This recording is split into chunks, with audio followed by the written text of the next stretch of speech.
안녕하세요. TV닥터 건강클리닉의 연규혁입니다. 안녕하세요. 이용우입니다. 네, 우리나라 속담 중에 백문이 불여일견이다라는 말이 있는데요. 100번 듣는 것보다 한 번 보는 게 낫다라는 의미를 가지고 있는 속담입니다. 어떤 질환을 치료할 때도 증상에 대해서 100번 듣는 것보다 그 증상이 있는, 그 질환이 발생한 부분을 눈으로 한번 본다면 더 정확하겠죠. 네, 맞습니다. 그래서 요즘은 질환에 발생한 부분을 직접 영상으로 보면서 치료하는 분야가 하루가 다르게 발전하고 있다고 합니다. 바로 인터벤션 영상의학이라고 하는 건데요. 영어라서 좀 네. 생소한 말로 느껴지실 텐데 우리나라 네. 말로는 중재시술 영상의학이다라고 표현할 수 있겠습니다. 네, 그래서 오늘은 이 중재시술로 치료할 수 있는 여러 가지 질환들에 대해서 자세히 알아보는 시간 준비했습니다. 먼저 오늘 함께 해주실 분 화면으로 소개해드릴게요. 내과나 외과와 달리 일반인들에게 아직까지 생소한 인터벤션 영상의학. 인터벤션 영상의학과 전문의는 의사를 위한 의사라고도 불린다.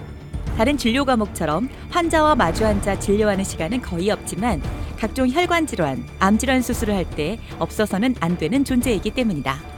네, 인터벤션 시술은 중재 시술로도 번역이 되는데 중재란 것은 수술적인 치료와 보존적인 치료를 중재한다는 의미로 생각하시면 되겠고, 현재는 초음파라던가 혈관 투시 장비를 이용해서 안전하게 시행을 하고 있습니다.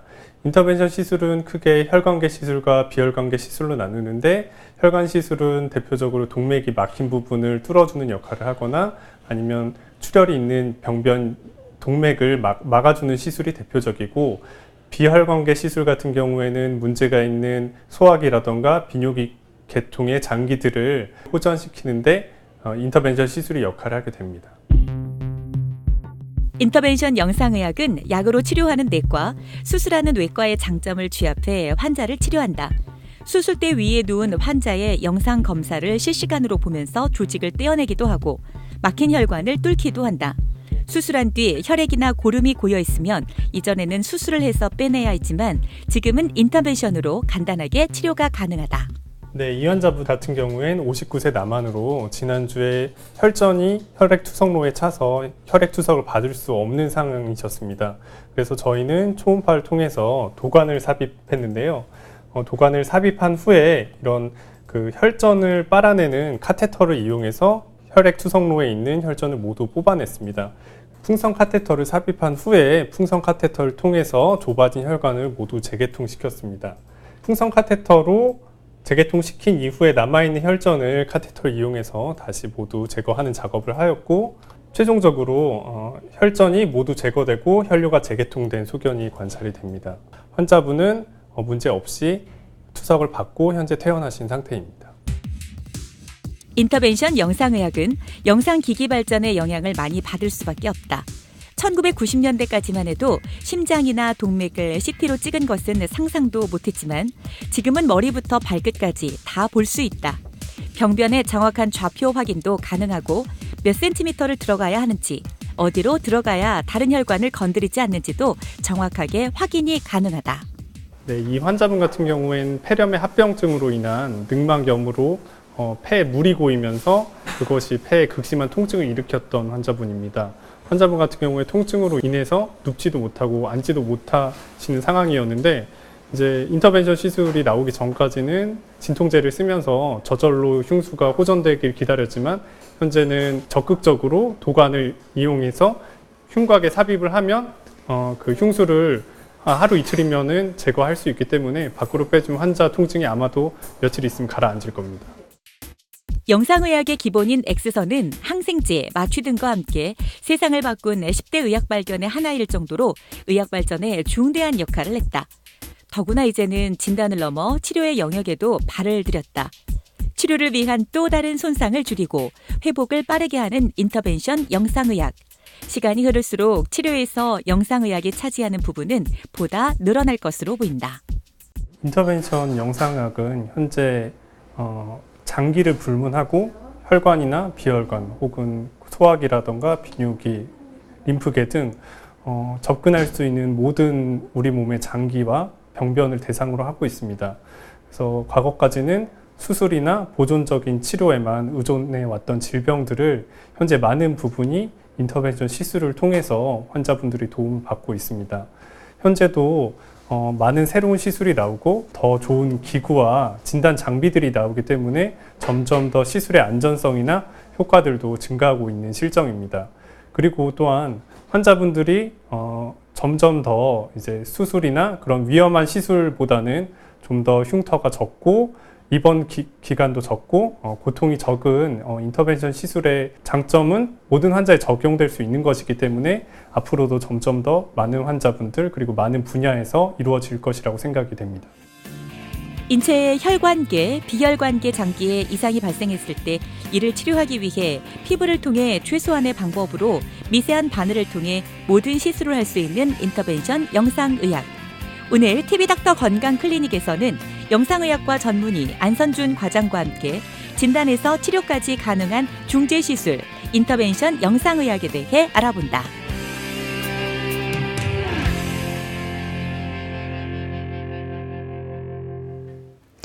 네, 여러 영상 장비들을 활용해서 또 질환을 진단하고 치료할 수 있는 인터벤션 영상의학.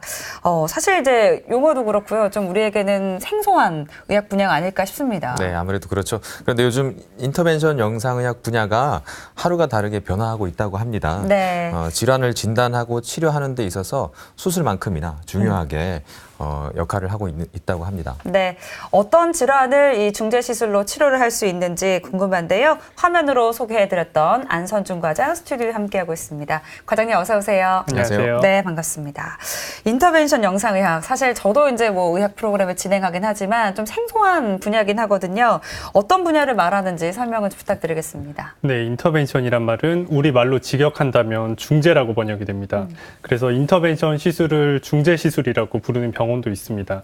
인터벤션 시술이든 중재 시술이든 대부분의 사람들, 때로는 의사들한테도 상당히 어렵고 생소하게 느껴지는데 인터벤션 학회에서도 좀 더 쉬운 말이 없을지 고심해서 찾고 있을 정도입니다. 다음 화면을 보시면 인터벤션이란 말이 이런 중재를 나타내는 말인데 그 중재는 보존적인 치료와 그게 수술적인 치료를 중재한다는 뜻으로 해석하시면 되겠습니다. 보통 환자에 대한 치료가 크게 보존적인 치료와 수술적인 치료 이렇게 크게 두 가지로 나눠 볼 수 있는데 보존적인 치료는 환자의 고통이 적은 장점은 있으나 즉각적인 치료 효과를 기대할 수 없고 수술적인 치료는 즉각적인 치료는 있지만 환자의 고통이나 위험성이 존재합니다. 인터벤션은 이를 중재한다는 의미로 쓰이며 수술적인 치료에서 기대할 수 있는 즉각적인 효과를 기대하면서도 환자의 고통이나 위험성을 줄이는 여러 가지 시술 등을 통칭하는 개념이며 분야에 따라서 수많은 시술 종류들이 현재 시행되고 있고 새로운 시술들이 속속 등장하고 있습니다. 네, 아무래도 수술하지 않고 질환을 치료하기 때문에 환자분들한테 부담이 많이 적을 것 같은데요. 인터벤션 영상의학에도 종류가 있다고 하죠. 네, 크게 혈관계 시술, 비혈관계 시술 크게 두 가지로 나누어 볼 수 있습니다. 우선 혈관 시술의 경우에는 동맥 시술과 정맥 시술 이렇게 나누어 볼 수 있는데 동맥 시술의 경우에 대표적으로 외상 환자의 경우 다량 출혈이 있는 부위를 카테터를 통해 접근하여 배를 열지 않고 출혈 부위를 막는 색전술이 대표적인 시술이고 정맥 같은 경우에는 각종 정맥 안에 넣는 도관들을 초음파 및 투시 장비를 이용하여 기존의 방식보다 더 안전하고 합병증 없이 삽입을 하고 있습니다. 또한 정맥의 혈전이라던가 폐색이 발생하는 경우 이를 재개통하는 시술도 시행하고 있습니다. 비혈관계 같은 경우에는 간, 쓸개, 담도 같은 소화기 개통이나 비뇨 생식기 개통에 대한 시술들을 통칭하며 최근에는 림파성과 연관된 질환들도 수술 대신 인터벤션 치료로 대체하고 있는 논문들이 보고되고 있습니다. 이런 시술들은 대부분 대학병원급에서 활발하게 이루어지고 있는데 오늘 다룰 주제는 입원 환자가 아닌 일반 환자분들에게도 유병률이 높고 일상생활에 불편을 발생시키는 대표적인 세 가지 질환, 즉 자궁근종, 정계정맥류, 그리고 하지정맥류에 대한 인터벤션 치료에 대해 설명드리겠습니다. 네, 자궁근종과 정계정맥류 그리고 하지정맥류 사실 이제 좀 많이 들어봤었던 익숙한 질환이긴 한데요. 수술을 해야 된다고 알고 있었는데 이제 중재 시술로 가능하다라는 말씀이신 것 같습니다. 하나씩 자세히 알아보겠습니다. 먼저 자궁근종인데요. 이거 이제 여성분들에게서도 굉장히 많이 발생하는 질환이죠. 네, 그렇습니다. 자궁근종은 자궁을 대부분 이루고 있는 평활근에서 발생하는 양성 종양으로 여성 호르몬에 의해서 그 크기가 점점 커집니다. 따라서 가임기 여성에서 가장 발생 빈도가 높습니다. 다음 화면을 보시면 네. 자궁근종의 유병률은 논문에 따라서 5에서 70%까지 매우 다양하게 나타나는데 2017년 발표된 국내 여성을 대상으로 한 연구에 따르면 20대 여성의 누적 발생률이 전체 12.5%, 30대와 40대는 22.3%와 21.8%로 최소한 5명 중 1명은 자궁근종을 가지는 것으로 밝혀졌습니다. 또 특이할 만한 점은 12년간 유병률이 4배로 증가한 것으로 나타나는데 이는 초음 및 초산의 연령이 높아짐에 따른 것으로 분석이 되고 있습니다. 네. 네, 굉장히 유병률이 높군요. 네, 그렇군요. 이 자궁근종이 발생하면 환자분들이 내 몸에서 뭐 어떤 문제가 있구나라고 느끼게 되는 그런 증상이 있나요? 네, 다음 화면을 보시면 자궁근종의 가장 중요한 증상은 생리과다로 인한 빈혈 및 생리통입니다. 생리과다 증상이 심한 환자분 같은 경우에는 철분제 복용으로 부족해서 수혈까지 필요한 극심한 빈혈로 인해 일상생활에 지장을 주게 됩니다. 네. 또한 자궁근종의 크기가 큰 경우에는 아랫배에 딱딱하게 종괴가 만져지며 이로 인한 불편감 및 묵직한 통증들이 있으며 자궁 앞쪽으로는 방광이 위치하는데 방광이 눌리게 되면 빈뇨 및 요실금 증상 같은 것이 나타나고 자궁 뒤쪽으로는 직장이 존재하는데 자궁 근종이 큰 경우에는 직장을 눌러서 배변장애 같은 것을 유발할 수 있습니다. 네, 그렇군요. 이제 자궁 근종이 생기게 되면 느낄 수 있는 증상들 함께 좀 설명을 들어봤습니다. 근데 이 자궁 근종이요, 어디에 발생했는지에 따라서 또 종류가 나뉜다고요? 네, 그렇습니다. 다음 화면을 보시면 자궁 근종은 크기뿐만 아니라 이런 식으로 위치에 따른 분류를 하는데 네. 위치 또한 크기만큼 중요한 작용을 합니다. 앞서 설명드린 생리 과다 및 빈혈 같은 증상들은 자궁 내막 점막하에 위치한 경우에 그 크기가 근종의 크기가 크지 않다고 하더라도 심한 생리 과다 같은 증상들이 나타날 수 있습니다. 이런 자궁 근층이나 장막하 근종 같은 경우에는 생리 과다 증상을 심하게 유발하지는 않지만 그 크기가 큰 경우에는 주변 장기를 눌러서 앞서 설명한 배뇨장애라든가 배변장애 같은 증상을 일으킬 수 있습니다. 네, 증상이 굉장히 다양하다고 생각했는데 이 생기는 위치에 따라서 그런 그렇죠. 증상들이 다 네. 차이가 있었네요. 네. 그럼 이 자궁근종의 진단은 어떻게 하게 되는 건가요? 증상이 없는 경우 건강검진에서 골반 초음파를 하거나 복부 CT를 찍는 경우 우연히 발견된 경우가 대부분입니다. 환자 증상이 있거나 산부인과 내진상에서 종괴가 의심되는 경우 골반 초음파를 시행하여 종괴의 위치와 근종의 종류들을 진단할 수 있습니다. 근종의 발견 못지않게 중요한 것이 또 한 가지가 있습니다. 네. 자궁 평활근에 생기는 대부분의 종양은 양성 종양 자궁 근종인데 자궁 평활근에서도 드물게 암의 일종인 육종이 발생할 수가 있습니다. 그러나 자궁 근종의 경우엔 특징적인 초음파 및 CT 소견이 있어 대부분 진단을 할 수 있지만 이런 특징적인 소견이 나타나지 않는 경우에는 추가로 MRI를 촬영하여 자궁 육종과 간별 진단을 하게 됩니다. 드물게 여기서도 확진되지 않는 경우엔 수술적으로 떼어내서 병리학적으로 확진하게 됩니다. 네, 그렇군요. 일반적인 근종하고 다르게 또 암이라고 진단이 되면 완전히 개념이 달라지고 그렇죠. 치료 방법이 완전히 네. 달라지니까 꼭 간별을 하는 것이 좋겠네요. 네. 그러니까 이제 이게 일종의 혹으로 볼 수 있는데요. 환자 입장에서는 불필요한 혹이기 때문에 수술로 좀 깨끗하게 떼어내고 싶을 것 같거든요. 어떻습니까? 네, 그렇습니다. 자궁 근종은 양성 종양의 범주에 들어가는 질환으로 수술이든 인터벤션이든 가장 중요한 원칙은 증상이 있을 경우에만 치료를 한다입니다. 바꾸어 말하면 검진상에서 발견됐다고 하더라도 앞서 설명한 생리과다나 빈혈, 종괴로 인한 배뇨장애나 배변장애가 없는 경우에는 굳이 치료를 받으실 필요가 없습니다. 또한 폐경 나이가 되는 경우에 여성 호르몬의 분비가 줄어들면서 저절로 증상이 호전되는 경우도 굉장히 많습니다. 네. 하지만 생리과다 등에 의해서 빈혈이 만성적으로 발생하는 경우에는 일상생활의 지장을 넘어 전체적인 신체적 건강에도 악영향을 미치며 계속적인 통증, 빈뇨 및 요실금 같은 증상은 일상생활에 심각한 영향을 미치기 때문에 그 치료가 필수적입니다. 네. 그래서 과거에는 고전적인 방식으로 근종을 제거하거나 혹은 자궁 전체를 드러내는 수술을 시행하였는데 발표된 논문에 의하면 자궁을 제거하는 환자의 40에서 60%가 자궁 근종이라고 보고되어 있습니다. 네, 그렇군요. 그중에서 이제 영상의학과에서 하는 치료 방법이 바로 자궁동맥 색전술이라는 거죠. 몇 년 전까지 거의 대부분의 증상이 심한 근종 환자들은 수술적인 치료를 받아왔습니다. 그러나 자궁동맥 색전술을 시행하는 경우 근종의 크기를 줄이고 증상을 완화시키는데 수술을 받은 환자분과 차이가 없다는 논문이 발표되면서 점점 각광을 받고 있는 시술 분야입니다.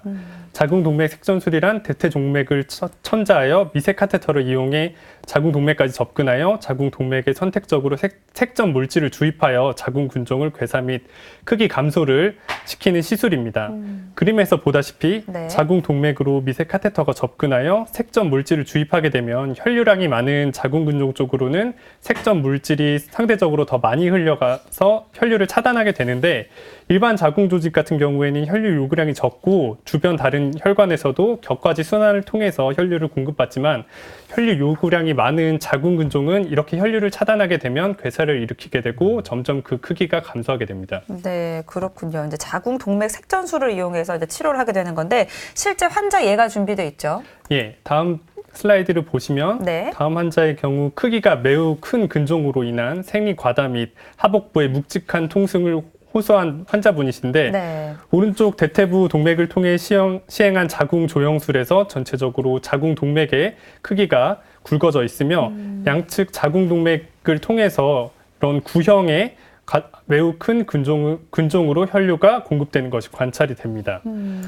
다음 화면을 보시면 네. 이 환자에서 오른쪽 자궁 동맥을 접근하여 선택적인 조영술을 시행한 사진입니다. 선택적인 자궁 동맥 조영술에서 둥그스름하게 조영되는 매우 큰 자궁 근종이 관찰이 됩니다.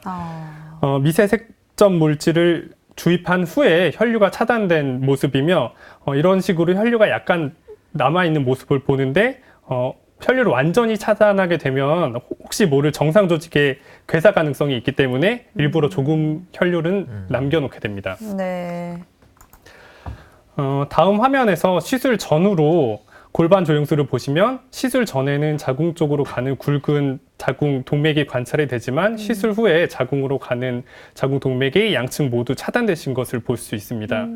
시술 평가는 전후 MRI로 그 크기 변화를 확인을 하게 되는데 이 환자분 같은 경우에는 시술 전에는 자궁 기저부에 매우 큰 살아있는 자궁 근종이 관찰이 됩니다. 엄청 크네요. 네. 네, 시술 후에는 이런 식으로 까맣게 보이는데 이것은 괴사가 일어났기 때문에 더 이상 자궁 근종이 조영되지 않기 때문에 나타나는 소견이고 이 환자분 같은 경우에는 이런 괴사뿐만이 아니라 크기 또한 감소돼 있는 것을 관찰할 수 있습니다. 네. 또한 자궁 근종으로 인한 생리 과다 및 통증도 모두 사라졌던 환자분이십니다. 네, 네, 그렇군요. 수술 자국이 전혀 남지 않고 그냥 혈관 속으로 들어가서 하는 시술이니까 그렇죠. 환자분이 훨씬 부담을 덜 느끼실 것 같습니다. 네.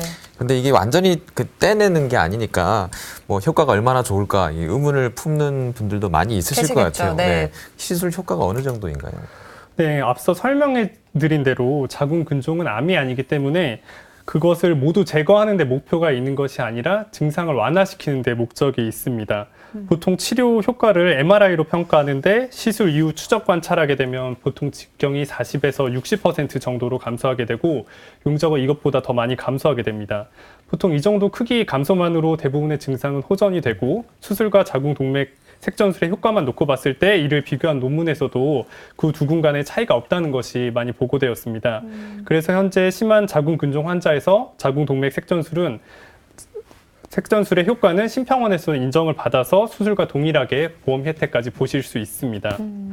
다만 시술 후 MRI를 촬영해 보면 가끔 격가지 순환들을 통해서 혈류가 완전히 차단되지 않는 경우가 있어서 괴사가 완전히 일어나지 않은 경우가 있는데 이런 환자분들 같은 경우에는 시술을 한두 번 더 반복할 수는 있습니다. 네, 그렇군요. 자궁동맥 색전술 알아봤는데요. 그러면은 이 시술은 좀 임신을 앞둔 가임기 여성들도 혹시 받을 수 있나요?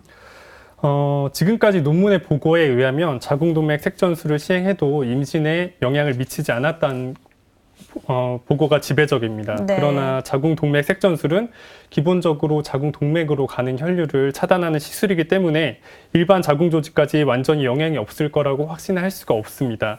따라서 학회 방침에 의하면 향후 임신 계획이 있는 가임기 여성의 경우에는 그러니까 그러니까 자궁을 전체로 드러내는 것이 아니라 자궁 근종 절제술을 먼저 권하라고 되어 있습니다. 네. 다만 자궁 근종이 너무 커서 근종 제거술을 시행하지 못하는 환자분이시거나 아니면 근종 크기가 너무 커서 임신이 힘드신 분들 이 간혹 있는데 네. 이런 분들의 자궁 동맥 색전술을 시행하면 오히려 임신에 도움을 주었다는 보고들이 몇 건 있습니다. 네, 네. 그렇군요. 환자 입장에서는 부담스러운 수술을 하지 않아도 돼서 네, 시술로 할 수 있으니까. 만족스러울 것 같기도 한데 환자분들의 만족도는 어떤가요? 네, 상당히 좋으신 편인데 아무래도 자궁 동맥 색전술을 받으신 분들이 수술에 대한 공포나 자궁 적출을 받는데 거부감이 있으신 분들이기 때문입니다. 자궁을 적출하게 돼도 사실 일상생활에 불편을 주거나 살아가는데 지장을 주는 것은 아니지만 네. 이것이 여성에게 심리적으로 심리적으로 거부감을 주는 것이기 때문에 이런 자궁을 보존할 수 있는 자궁 동맥 색전술에 대한 만족도가 상당히 높으신 편이고 다만 시술을 받으신 분들이 그러니까 시술 중에 느끼는 통증은 미미한 편이지만 시술 직후에 하루 이틀 정도는 자궁 근종의 괴사가 진행이 되면서 통증, 오심, 구토 증상들이 발생하기 때문에 이틀 정도는 입원 치료를 하면서 이에 대한 진통제 치료 및 증상 경과 관찰이 필요합니다. 하지만 이 역시 수술 후 통증 및 입원 기간을 고려한다면 환자분들이 느끼는 불편감은 훨씬 적다고 할 수 있겠습니다. 네, 그렇군요. 이제 다음으로 알아볼 질환은요, 정계정맥류입니다. 이건 어떤 질환인지 살펴볼까요? 정계정맥류는 고환 주위로 존재하는 정맥들이 늘어나면서 증상을 일으키는 질환입니다. 다음 화면을 보시면 늘어난 정맥들이 육안으로 관찰되는데 영어로는 백워브웜스라고 불리는데 정계정맥류가 마치 자루 속에 들어간 유충같이 보인다고 해서 붙여진 별칭입니다. 정계정맥류는 정맥 안에 존재하는 판막의 이상에 의해서 발생을 하는데 음낭 속 정맥에 피가 고여 구불구불하게 늘어나는 것이 초음파 혹은 육안상에도 관찰이 되며 전체 남성 인구의 10에서 15% 정도 보일 정도로 굉장히 흔한 질환입니다. 다음 화면을 보시면 정계정맥류는 남성 불임의 가장 흔한 원인인데 불임을 일으키는 기전은 가장 중요한 것이 늘어난 혈관으로 인한 고환 온도가 증가하는 것이고 이외에도 정맥순환 저하로 인한 노폐물 축적 등이 가설로 제시되고 있습니다. 실제로 심한 정맥류 환자에서 정액 검사를 해보면 정자수가 감소되어 있고 정자의 운동성 또한 감소되어 있으며 초음파 검사를 시행했을 때 고환 크기가 감소된 경우도 많습니다. 남자분들 같은 경우는 이렇게 보면 되게 스트레스도 많을 것 같아요. 네. 소중한 것인데. 그렇죠. 되게 10에서 15%면 네. 꽤나 많은 비율이고요. 외관적으로도 되게 좀 징그럽게 보이기 때문에 네. 굉장히 좀 안 좋을 것 같은데 이 10에서 15%면 뭐 적은 게 아니잖아요. 10명에 한두 명 정도 그러니까요. 있다고 보면 되는데 또 불임의 위험까지도 있다고 하니까 가볍게 봐서는 안 될 질환인 것 같습니다. 근데 이 질환이 왜 발생하는 건가요? 정계정맥류는 대부분 왼쪽으로 발생하는데 이는 왼쪽과 오른쪽 정맥이 다르게 주행하기 때문입니다. 다음 화면을 보시면 오른쪽 고환 정맥은 이런 식으로 비스듬하게 주행을 하면서 대정맥과 합류되는데 왼쪽 고환 정맥 같은 경우에는 쭉 위로 주행을 하면서 대정맥이 아닌 왼쪽 콩팥 정맥으로 이제 합쳐지게 됩니다. 네. 이런 정계정맥류가 왼쪽으로 발생하는 데 대한 가설이 여러 가지가 있는데 좀 더 위쪽으로 곧게 뻗어나가는 왼쪽 고환 정맥 경로 때문이라는 가설이 있고 아니면 또 하나는 왼쪽 신장 정맥의 압력이 대정맥보다 더 높기 때문에 역류를 더 유발한다고 설명하는 가설이 있습니다. 어쨌든 이런 역류들을 막아주는 역할을 하는 것이 이런 정맥의 판막이라는 구조물입니다. 그러나 정계정맥류 환자에서는 이런 판막들이 정상적인 기능을 하지 않기 때문에 그 혈액의 역류가 나타나게 되고 정상적인 상황에서는 이런 정맥들이 위쪽으로 주행을 해야 되겠지만 정계정맥류 환자에서는 오히려 신장 정맥 쪽에서 고환 쪽으로 혈류가 역류하게 됩니다. 네. 그래서 역류한 혈류들이 고환 주위의 고환 넝굴 정맥들 쪽으로 가면서 이쪽에 정계정맥류가 발생하게 됩니다. 네, 그렇군요. 이 정계정맥류, 그러면 이 질환은 어떤 방법들로 치료할 수 있을까요?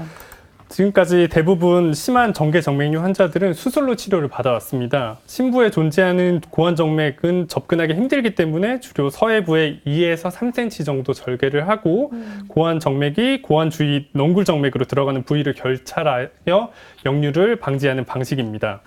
그렇군요. 네, 그러면 그 영상의학과에서 치료하는 방법은 정계정맥류 색전술이라고 볼 수 있는 건가요? 네, 그렇습니다. 영상학과에서는 정계정맥류 색전술을 통해 정계정맥류를 치료하고 있습니다. 정계정맥류 색전술은 다음 화면에서 보시는 것처럼 우측 대퇴정맥 혹은 팔 쪽의 정맥을 천자하여 도관을 왼쪽 고환정맥으로 접근시킨 후 먼저 먼 쪽의 정맥에 이런 백금 코일을 떨어뜨려서 혈류를 일단 차단하게 되고 백금 코일 이후 부분은 경화제로 채워넣게 됩니다. 그래서 경화제는 이런 그 고환 정맥을 경화시키는 역할을 하게 되는데 이런 경화제 사이사이는 또 백금 코일을 한두 개 정도 이용해서 백금 코일과 경화제의 이중적인 혈류 차단 효과를 기대하게 됩니다.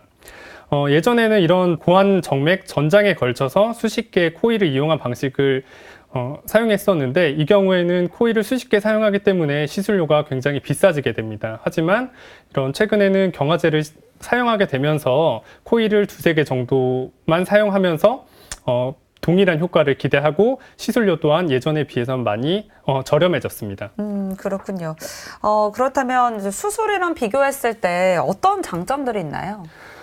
일단 수술과 비교하면 도관만 사용하기 때문에 절개가 필요 없고 단순 국소 마취로도 충분합니다. 재발률은 비슷하거나 오히려 수술에 비해 더 적은데 네. 수술 같은 경우에는 그 고환 서해부 주위만 치료하지만 색전술 같은 경우에는 고환 정맥 전장에 걸쳐 치료하는 방식이기 때문으로 보입니다. 또한 수술에 비해 입원 기간이 매우 짧아 당일 퇴원 및 외래를 통해서 충분히 시술이 가능합니다. 그리고 당일날 바로 일상 복귀가 가능하다는 장점 또한 있습니다. 네, 그렇군요. 네, 수술보다 오히려 수술은 이 겉에서 하는 거니까 네. 바깥쪽 혈관만 보게 되는데 오히려 혈관 전체를 다 볼 수 있으니까 치료 효과도 더 좋은 것 같습니다. 네. 그렇죠? 치료 후에 추적 관찰도 필요할 것 같은데요. 네, 그렇습니다. 정계정맥류로 인한 압통, 뻐근함 같은 증상 등의 호전 여부를 외래를 통해 추적 관찰을 하고 있으며 시술 후 초음파를 시행하여 효과적으로 혈류가 차단되었는지와 정계정맥류의 직경 감소 여부 등을 확인을 합니다. 또한 경화제 일부가 고환, 넝굴, 정맥 등으로 들어가는 경우가 있어 이 경우에는 정맥염이 발생을 하게 되는데 일시적인 통증과 열감 등을 일으킬 수 있습니다. 이 또한 초음파로 진단할 수 있기 때문에 초음파 검사를 꼭 시행해야 하고 이런 정맥염이 발생한 경우엔 시간이 지나면 대부분 자연 회복됩니다. 또한 시술 전과 후 정액 검사를 통해 시술 전 정자수와 활동성을 측정하여 시술 효과를 평가하는데 대부분의 환자의 경우에는 시술 후 정자수와 정자 활동성 증가가 보고되어 있습니다. 그렇군요. 이제 다음으로 알아볼 질환은 하지 정맥류입니다. 이거 많은 분들 알고 계실 것 같은데요. 다리 부분에 혈관이 좀 많이 튀어나와 있는 분들이 계세요. 이 질환 맞나요? 네, 맞습니다. 하지 정맥류의 경우에는 정계정맥류와 마찬가지로 다리에 있는 정맥에 판막이 정상적인 기능을 하지 못해 역류가 발생하는 질환입니다.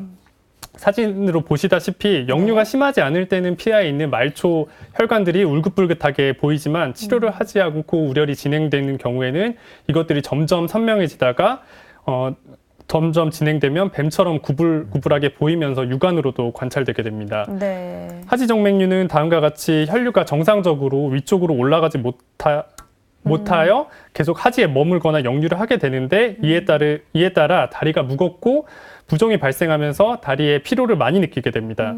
이는 특히 가만히 오래 서 있는 직업을 가지신 분들에게 많이 나타나는데 대표적으로 점원이나 간호사 등을 들 수가 있겠고 제가 군의관으로 근무할 때도 네. 이제 사병들이 아무래도 오래 경계 근무를 서 있으면 사회나 학생 때 느끼지 못했던 증상들을 호소하는 경우가 많았었습니다. 네, 그렇군요. 네. 그런데 이게 방치하게 되면 점점 더 진행한다고 하더라고요. 안 좋아지는 거죠? 네. 네, 그렇습니다. 하지정맥류도 판막 기능 부전이라는 명확한 원인이 있는 질환입니다.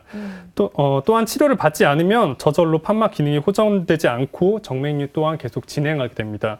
육안적으로 봤을 때 초기에 피하에 울긋불긋한 말초 혈관만 관찰되지만 계속 병이 진행하면 다음 그림에서 보시는 것처럼 네. 혈관이 굵어지고 그것이 만져지면서 염증 및 혈전으로 차면서 혈관염뿐만 아니라 피하 조직의 염증 및 궤양 등을 일으킬 수가 있습니다. 따라서 이렇게 정맥류가 진행하기 전에 초기에 치료하는 것이 중요하다고 하겠습니다. 네, 뭐 피부 착색이나 습진, 피부염 등 발생을 하게 되는데요. 초기에 좀 증상이 있을 때 빨리 병원을 가서 치료하시는 게 무엇보다 중요할 것 같다는 생각이 네. 듭니다. 어떤 치료 방법들로 치료를 하게 될까요?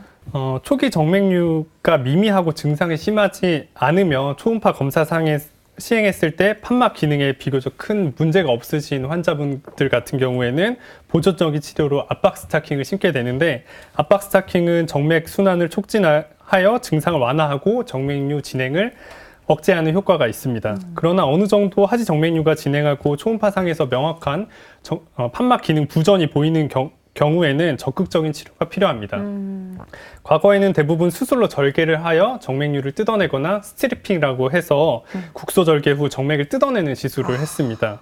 최근에는 수술 외에도 레이저 및 고주파 시술을 이용하여 정계 정맥류를 치료하는 방식도 있습니다. 네. 그러면은 이제 과거에는 좀 늘어진 혈관들을 아예 제거를 좀 했다는 말씀이신 건가요? 절개를 해서? 네, 그렇습니다. 아, 그렇군요. 혈관을 다 드러냈던 거죠. 네. 근데 이제 영상의학과에서는 주로 또 이 경우에도 색전술이라는 방법을 사용해서 치료를 하게 되는 거죠. 네, 그렇습니다. 하지 정맥류에서도 영상학과에서는 정맥류 색전술로 치료합니다. 네. 앞에서 설명드린 두 질환과 설명드린 색전술과 원리가 비슷한데 그러나 이 경우에는 색전 물질이 약간 다릅니다. 네. 다음 그림에서 보시는 것 같은 히스토아크릴이란 물질을 사용하는데, 히스토아크릴을 실제로 보면 강력본드와 유사한 물질이라고 생각하시면 되겠습니다. 네. 이런 히스토아크릴은 하지 정맥류 색전뿐만 아니라 다른 장기의 색전술에도 널리 이용되며 외과 수술 영역에서도 활발히 이용되는 안전성을 입증받은 물질입니다.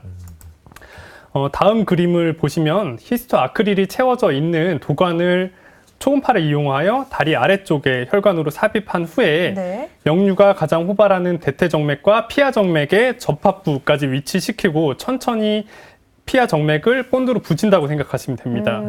이런 식으로 붙이고 기다린 후에 다음 그 정맥을 붙이고 이런 식으로 전장에 걸쳐서 색전술을 시행하게 되는데, 시술 시간은 한 30분 정도로 생각하시면 되고 한 군데 천자만으로 정맥류 전체를 치료할 수 있는 장점이 있다고 하겠습니다. 네.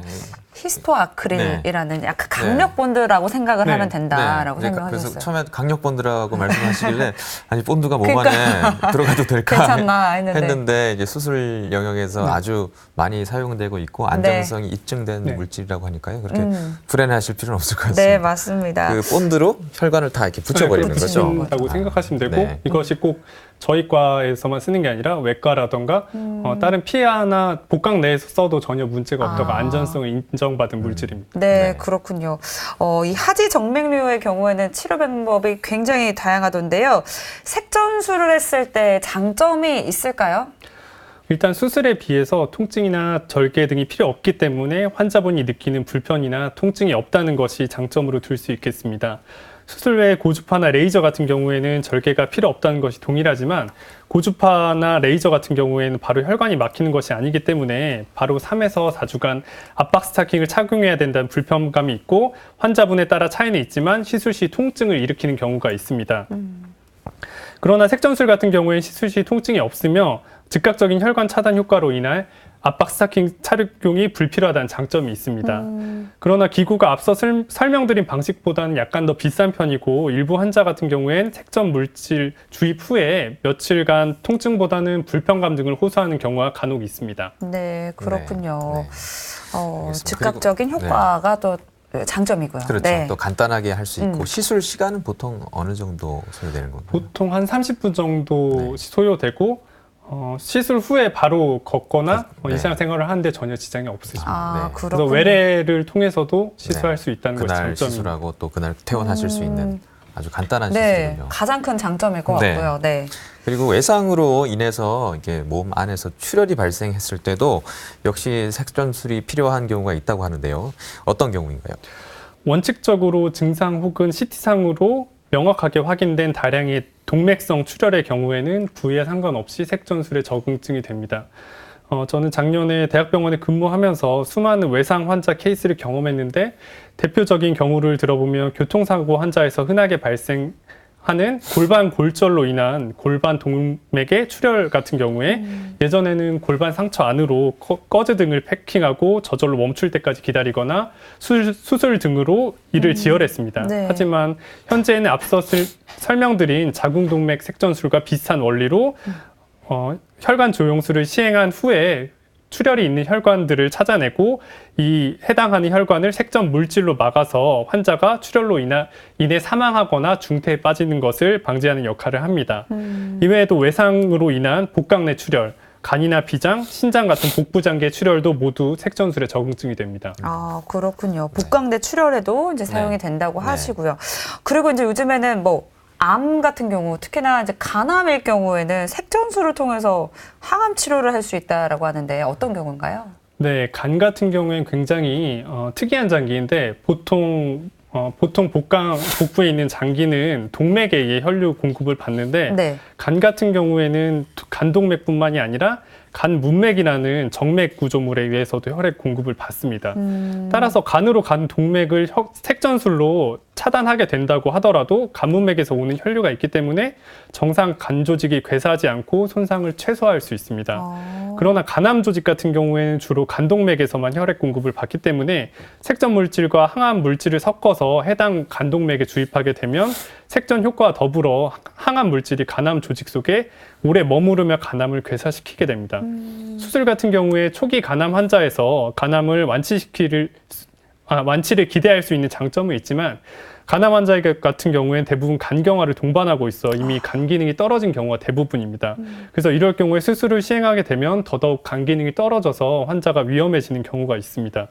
또한 간암의 경우 재발이 매우 흔한데 간동맥 색전술 같은 경우에는 간암 해당 부위만 괴사시키고 주변 조직에 영향이 적기 때문에 반복적으로 시행해도 환자의 부담이 적다는 장점이 있습니다. 대부분 초기 환자에서는 수술을 고려하고 수술이 힘든 환자나 재발하는 환자에서 색전술을 시행하는 서로 상호 보완적인 관계에 있다고 하겠습니다. 네, 그렇군요. 출혈뿐만 아니고 또 이런 암 치료에서까지 또 활발하게 또 쓰이고 있는 것 같습니다. 지금까지 색전술에 대해서 좀 자세하게 설명을 들었는데요. 색전술 외에도 이렇게 인터벤션 영상의학과에서 하는 중재 시술이 다양하게 활용되고 있는 분야가 또 있다고 하죠. 인터벤션은 혈관을 막는 색전술뿐만 아니라 막힌 혈관을 뚫는 재개통술도 색전술만큼 중요한 영역입니다. 혈관 투석을 받는 환자의 혈액 투석로 재개통술이 대표적인데요. 혈액 투석은 동맥과 정맥을 연결한 투석로를 통해 시행되게 됩니다.